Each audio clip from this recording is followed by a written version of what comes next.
J'adore cette moustache.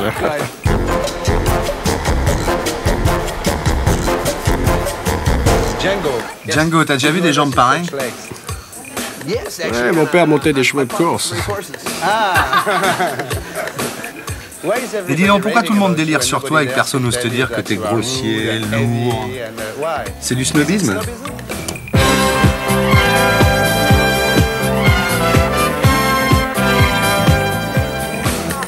Je sais pas, je suis déjà venu en France 5 ou 6 fois et maintenant on dirait que les Français ont vraiment envie de rire. Il y a plein de trucs vulgaires dans mon show. Mais comme je suis un clown, ça traite de choses que tout le monde fait. Roter, péter, faire l'amour. Et tout le monde se marre pendant tout le spectacle, quoi. Oui, c'est super. Moi aussi, je me marre. Je prends vraiment beaucoup de plaisir. Si je pouvais rester plus longtemps, je resterais encore un an. J'ai d'autres engagements pour cette année. En Israël, à Moscou, au Canada. Dans le monde entier, quoi. Oui, sauf en Amérique. Partout sauf en Amérique. Pourquoi? Je sais pas. Les Américains sont trop jeunes. Enfin, prêts pour moi. Parle-moi de toi. C'est vrai que quand t'avais 20 berges, tu vendais de l'herbe? Oui, j'étais paysagiste professionnel.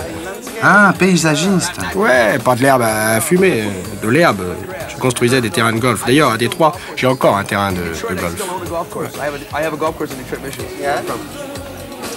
Et après? Après? C'est vrai que tu as lu Kerouac, Ferlinghetti, Ginsberg, Timothy Leary? Tout à fait, ouais. Et après, t'as décidé de devenir un marginal, quoi. J'ai jamais arrêté de chercher quelque chose dans ma vie. La vie, c'est important, ça a une valeur. Dans les années 60, quand je prenais de l'acide et que je fumais de l'herbe, j'en vendais aussi. T'as pris de l'acide et t'es jamais redescendu, quoi, c'est ça? L'acide m'a rien fait. Je pouvais en prendre 5 à la fois.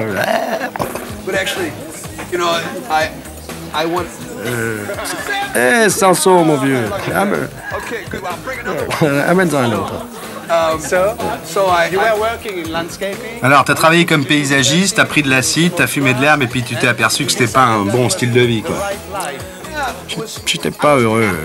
J'avais plein d'argent, une grosse voiture, je draguais les filles et j'étais souvent en... Ah. Et ça, c'est pas vivre.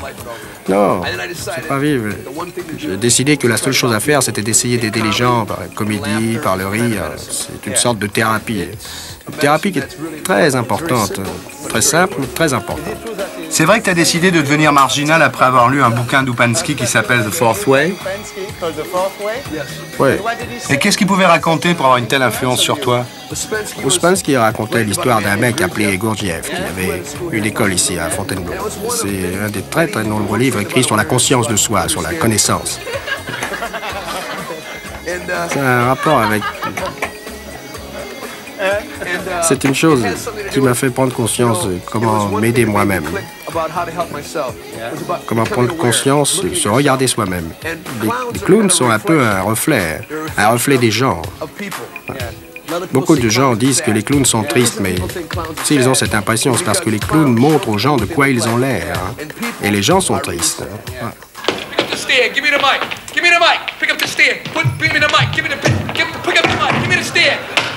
Put up the stick. Give me the phone. Give me the stick. Get out of here. Wah wah wah wah. Dum dum dum dum dum dum dum dum dum dum dum dum dum dum dum. Wah wah wah wah.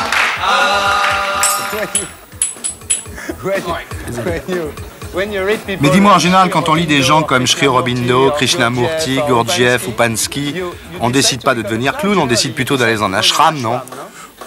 Oui, non, ce genre de... Le livre s'appelle The Fourth Way. Et le quatrième chemin, c'est la manière de vivre dans la civilisation occidentale. Parce que l'ashram et le reste, ça fait partie de la civilisation orientale. Et le quatrième chemin, c'est une manière de mieux appréhender la civilisation occidentale, le genre humain, les affaires. Les clowns, au fond, ce sont des genres. Ils n'ont pas besoin d'avoir un nez rouge. Il y a des intervieweurs clowns, des femmes clowns, des clowns clowns, des bouchers clowns. Il y a un clown dans chacun de nous. Et toi, t'es le clown de tout le monde, quoi.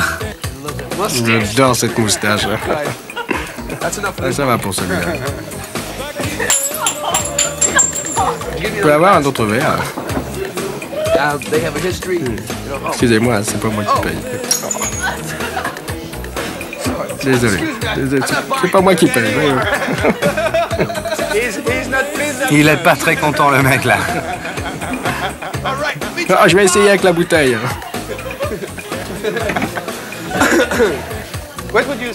Qu'est-ce que tu dirais à quelqu'un qui va à ton show et qui se marre pas une seconde? Il ne rit pas, je le frappe. C'est très difficile de venir à mon spectacle et de ne pas rire. Ah, il a mis de la colle dessus. Quand on vient à mon spectacle, je fais tellement de trucs chaque soir qu'il y a peut-être des choses que les gens n'aiment pas, mais il y a toujours quelque chose qu'ils aiment. Généralement, à la sortie, si vous allez à mon spectacle, la partie importante du show, c'est quand c'est terminé. Les samedis, quand tu es venu, j'avais un autre show, je n'étais pas à la sortie, mais d'habitude, je suis à la sortie tous les soirs. Et quand les gens sortent, je regarde leur visage. Je dis aux gens, pendant mon spectacle, il y a une chose que je voudrais pouvoir vous donner. Je voudrais que vous soyez à ma place, comme ça, vous pourriez voir vos visages.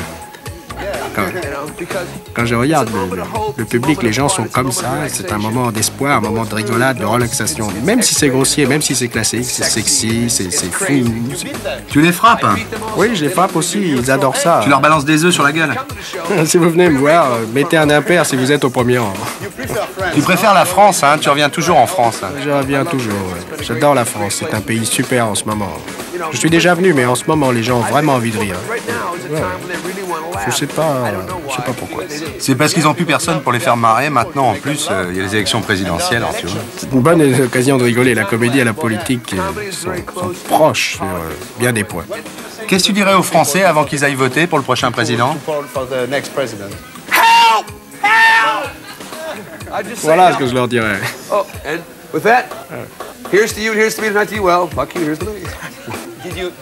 Dis donc, t'as déjà vu des jambes pareilles?